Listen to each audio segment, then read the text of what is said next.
네, 주님의 평안이 함께 하시기를 바라겠습니다. 오늘 말씀은 마가복음 13장 2절 말씀입니다. 예수께서 이르시되 내가 이 큰 건물들을 보느냐 돌 하나도 돌 위에 남지 않고 다 무너뜨려지리라 하시니라. 아멘. 오늘 말씀의 내용은 주님께서 예루살렘 성전이 곧 헤롯 성전이 다 무너질 것이라고 말씀하시는 내용입니다. 어제도 말씀드렸지만 당시 예루살렘 성전은 굉장히 크고 화려하고 웅장했습니다. 무려 46년 동안이나 계속 공사가 진행 중이었고요. 앞으로도 수십 년 동안 이제 계속 공사가 진행되고 있는 그렇게 웅장한 이제 성전이었다라는 거죠. 자, 그런데 주님께서는 그렇게 웅장한 성전도 다 없어질 것이다. 무너지고 말 것이다. 이렇게 이제 말씀하셨다라는 것인데요. 자, 그래서 오늘은 그 크고 화려하고 웅장한 헤롯 성전이 완전히 무너진다고 했을 때, 그 헤롯 성전의 무너짐이 어떤 교훈을 우리에게 주고 있는가, 우리에게 무엇을 말씀하시는가, 이 주제로 설정하고 말씀의 은혜를 나누겠습니다. 자, 헤롯 성전이 무너진다라는 사실이 우리에게 주는 교훈, 첫 번째는요, 이 땅에 있는 그 어떤 것도 다 사라지고 만다. 사라진다. 없어진다. 이 땅에 있는 그 어떤 것도 다 사라진다라는 걸 말씀한다라는 겁니다. 요한일서 2장 17절입니다. 이 세상도 그 정욕도 지나가되 오직 하나님의 뜻을 행하는 자는 영원히 거하느니라. 여기 보면 이 세상도 지나가되, 자, 이렇게 말씀하는데 무슨 말이냐면 지나간다는 건 다 없어진다, 없어지고 만다, 이런 의미가 됩니다. 자, 그러니까 어떻게 하라는 겁니까? 이 세상을 위한 삶을 살지 말고 오직 하나님의 뜻을 행하라. 하나님의 뜻을 행하는 자는 영원히 거하느니라. 이렇게 말씀하고 있는 겁니다. 자, 그러므로 이제 우리의 할 일은 무엇이겠습니까?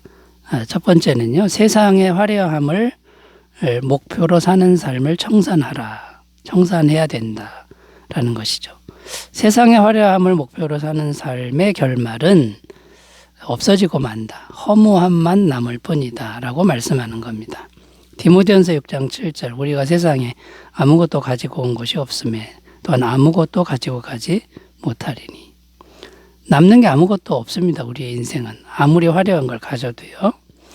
전도서 1장 2절 3절입니다. 전도자가 이르되 헛되고 헛되며 헛되고 헛되니 모든 것이 헛되도다. 해 아래에서 수고하는 모든 수고가 사람에게 무엇이 유익한가. 아무리 열심히 살아도 아무리 많이 모아도 아무리 높은 곳에 가도 결말은 헛되다.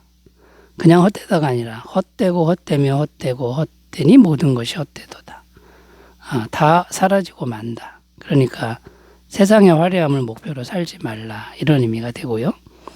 또 우리 할 일은 무엇입니까? 우리의 삶의 목표를 세상에 두지 말고 영원한 것에 두고 살아라. 이런 의미가 됩니다. 골로새서 3장 1절 3절 그러므로 너희가 그리스도와 함께 다시 살리심을 받았으면 위의 것을 찾으라. 거기는 그리스도께서 하나님 우편에 앉아 계시느니라. 위의 것을 생각하고 땅의 것을 생각하지 말라. 이는 너희가 죽었고 너희 생명이 그리스도와 함께 하나님 안에 감추어졌습니다. 이 땅을 바라보고 살지 말고 하나님 계신 천국을 생각하면서 그 영원한 나라를 바라보면서 이 땅을 살아라. 이렇게 말씀하고 있는 겁니다. 마태복음 6장 33절 그런즉 너희는 먼저 그의 나라와 그의 의를 구하라. 그리하면 이 모든 것을 너희에게 더하시리라. 이 땅의 삶을 우선적으로 두지 말고 하나님 나라, 그 영원한 나라를 우선적으로 먼저 구하는 삶을 살아라. 그러면 이 땅의 것은 자연스럽게 주어질 것이다. 이렇게 말씀하고 있는 겁니다. 자, 그러니까 여러분, 이 땅에 있는 어떤 것도 다 사라지고 만다라고 하는 이런 교훈은요, 우리의 삶의 목표를 영원한 것에 두고 살아라. 이런 의미가 있다는 것을 꼭 기억하셨으면 좋겠습니다. 자, 그렇다면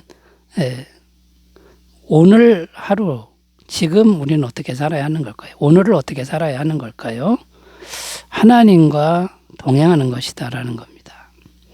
영원하신 하나님과 겸손히 동행하는 삶이 최고의 삶이다 라는 것이죠. 미가서 6장 8절 사람아 주께서 선한 것이 무엇임을 내게 보이셨나니 여호와께서 내게 구하시는 것은 오직 정의를 행하며 인자를 사랑하며 겸손하게 내 하나님과 함께 행하는 것이 아니냐. 여러분 아무리 이 세상에서 정말 열심히 살고 많은 걸 해도 이 세상 건 하나도 남지 않습니다. 그러나 오늘 내가 영원하신 하나님과 겸손히 동행한다 그러면 이건 영원까지 이어지는 그런 복된 삶이다라는 거죠. 이것이 참된 지혜다라는 겁니다. 헤롯 성전 그 웅장한 것이 무너지고 만다, 없어지고 만다라는 교훈에 담긴 첫 번째 의미를 우리가 살펴보았는데요. 영원한 것을 사모하시길 바라겠습니다. 두 번째로 가보겠습니다. 헤롯 성전의 무너짐이 주는 교훈이 뭘까요? 두 번째는 건물 성전이 아니라 사람 성전을 만들어야 한다라는 겁니다. 건물 성전이 아니라 사람 성전을 만들어야 한다라는 겁니다. 요한복음 2장 19절입니다. 예수께서 대답하여 이르시되 너희가 이 성전을 헐라 내가 사흘 동안에 일으키리라. 이게 무슨 말이냐면 의리의리한 건물 성전을 헐면 3일 동안에 새 성전을 만들겠다. 이렇게 예수님이 말씀하신 겁니다. 3일 동안 만들 성전, 새 성전은 어떤 성전입니까? 사람 성전이라는 거죠. 그러니까 건물 성전을 헐어버리면 사람 성전을 새로 만들 것이다. 이런 내용인데 사람 성전은 그러면 어떻게 만들어지는 겁니까? 십자가에서 피 흘리신 예수님, 그 예수님이 우리의 모든 죄를 해결하신 분인 것을 믿고 구주로 영접하면 성령이 임하심으로 사람 성전이 만들어지는 거죠. 사도행전 2장 38절 베드로가 이르되 너희가 회개하여 각각 예수 그리스도 이름으로 세례를 받고 죄사함을 받으라 그리하면 성령의 선물을 받으리니.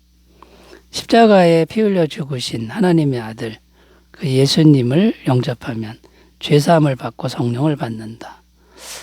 이렇게 성령 받은 사람이 사람 성전이다라는 거고 이 성령 받는 일이 3일 동안 죽으셨다가 부활하신 예수님 때문에 가능해진 거죠. 고린도전서 3장 16절입니다. 너희는 너희가 하나님의 성전인 것과 하나님의 성령이 너희 안에 계시는 것을 알지 못하느냐. 그러니까 성령이 우리 안에 계시니까 우리가 성전이다 이렇게 말씀하고 있는 겁니다. 자, 건물 성전은 어떠합니까? 건물 성전은 견고한 것 같고 영원히 있을 것 같지만 무너져 없어져 버린다라는 것이고요. 반면 사람 성전은 어떠합니까? 약하고 금방이라도 무너질 것 같은데 영원하다는 겁니다. 왜 사람 성전이 영원할까요? 왜냐하면 사람 속에 성령님이 계시기 때문인데 이 성령님이요 사람이 죽어도 다시 살게 하는 그런 하나님의 부활의 영이라는 거죠. 로마서 8장 11절 예수를 죽은 자 가운데서 살리신 이의 영이 너희 안에 거하시면 그리스도 예수를 죽은 자 가운데서 살리신 이가 너희 안에 거하시는 그의 영으로 말미암아 너희 죽을 몸도 살리시리라. 그러니까 사람 성전, 성령이 계시는 사람 성전은 영원하다. 절대 죽지 않는다. 다시 살아난다. 이런 의미가 됩니다. 자, 그러므로 우리의 할 일은 무엇일까요? 건물을 짓는 것이 아니라 예수님의 죄사함의 복음을 전하는 일을 해야 된다. 왜냐하면 건물이 아니라 복음만이 영혼을 구원할 수 있기 때문이다라는 거죠. 마태복음 28장 19절 20절 그러므로 너희는 가서 모든 민족을 제자로 삼아 아버지와 아들과 성령의 이름으로 세례를 베풀고 내가 너희에게 본바 모든 것을 가르쳐 지키게 하라. 볼지어다 내가 세상 끝날까지 너희와 항상 함께 있으리라 하시니라. 이게 무슨 내용이냐면 예수님이 부활하신 예수님이 승천하시기 전에 제자들에게 마지막으로 당부하신 말씀인데요. 모든 사람에게 찾아가서 복음 전하고 제자를 삼으라 이런 내용입니다. 여러분 건물 성전 무너집니다. 사람 성전을 지으라 이 말씀을 우리가 잘 듣고 순종하시길 바라겠습니다. 세 번째로 가보겠습니다. 헤롯 성전의 무너짐이 주는 교훈 세 번째는요. 세상 가치관을 버리고 천국 가치관으로 무장하라. 세상 가치관 버리고 천국 가치관으로 무장하라. 이런 의미가 됩니다. 헤롯 성전이 크고 화려하다는 것은 또 어떤 의미가 있냐면 세상 가치관의 산물이다라는 겁니다. 세상 가치관은 세상에서 가치 있게 여기는 것들인데 사람들 눈에 보기에 좋은 것들. 자, 그래서 어떤 걸 추구하냐면 웅장한 거, 화려한 거, 비싼 것. 사람 눈에 보기에 좋은 것들이죠. 자, 이런 것들을 주님은 이제 무엇이라고 말씀하냐면 요한일서 2장 15절 16절입니다. 이 세상이나 세상에 있는 것들을 사랑하지 말라. 누구든지 세상을 사랑하면 아버지의 사랑이 그 안에 있지 아니하니 이는 세상에 있는 모든 것이 육신의 정욕과 안목의 정욕과 이생의 자랑이니 다 아버지께로부터 온 것이 아니요 세상으로부터 온 것이라. 그러니까 이 세상 가치관은 하나님과 상관이 없고 다른 성경에는 원수가 된다. 자, 이렇게 말씀하고 있는 겁니다. 자, 그런데 이제 반면에 천국 가치관은 어떤 것입니까? 천국에서 가치 있게 여기는 것들인데요. 이건 사람들이 보기에 사람들 눈을 기준으로 한 게 아니라 하나님이 보시기에 좋은 것들. 이거 천국 가치관인 거죠. 그러니까 사람들 눈에는 보이지 않는 것들을 중요하게 여기는 게 이제 천국 가치관인데, 예를 들면 이제 겸손한 마음 이런 것들입니다. 겸손한 마음은 사람들 눈에 그렇게 중요하게 생각지 않습니다. 그러나 하나님 보시기에 가장 중요한 마음이 겸손한 마음인 거죠. 마태복음 18장 3절 4절 이르시되 진실로 너희에게 이르노니 너희가 돌이켜 어린아이들과 같이 되지 아니하면 결단코 천국에 들어가지 못하리라. 그러므로 누구든지 이런 어린아이와 같이 자기를 낮추는 사람이 천국에서 큰 자니라. 이게 이제 겸손한 마음 이런 거고요. 또 무엇이 있냐면 진실된 마음. 진실된 마음으로 하나님께 기도하는 것. 이게 이제 천국에서 하나님이 중요하게 여기는 것들이죠. 마태복음 6장 6절 너는 기도할 때 내 골방에 들어가 문을 닫고 은밀한 중에 계신 내 아버지께 기도하라. 은밀한 중에 보시는 내 아버지께서 갚으시리라. 자, 결론적으로 천국 가치관은 어떤 것이냐면 눈에 보이는 것이 아니라 마음이 보이지 않는 마음이 보이지 않는 하나님과 연결되게 하는 것들이다라는 겁니다. 자, 이것을 위해서는 필연적으로 겸손이 필요하고 진실, 정직, 기도하는 것 이런 것들이 절대적으로 중요하다라는 것이죠. 자, 여러분, 화려한 헤롯 성전이 무너졌다. 세상 가치관을 무너뜨려라. 그리고 보이지 않는 하나님과 연결되는 그런 천국 가치관. 네, 우리의 마음이 겸손해지고 진실하고 정직하고 기도하는 그런 심령을 가꾸라. 그것으로 무장하라.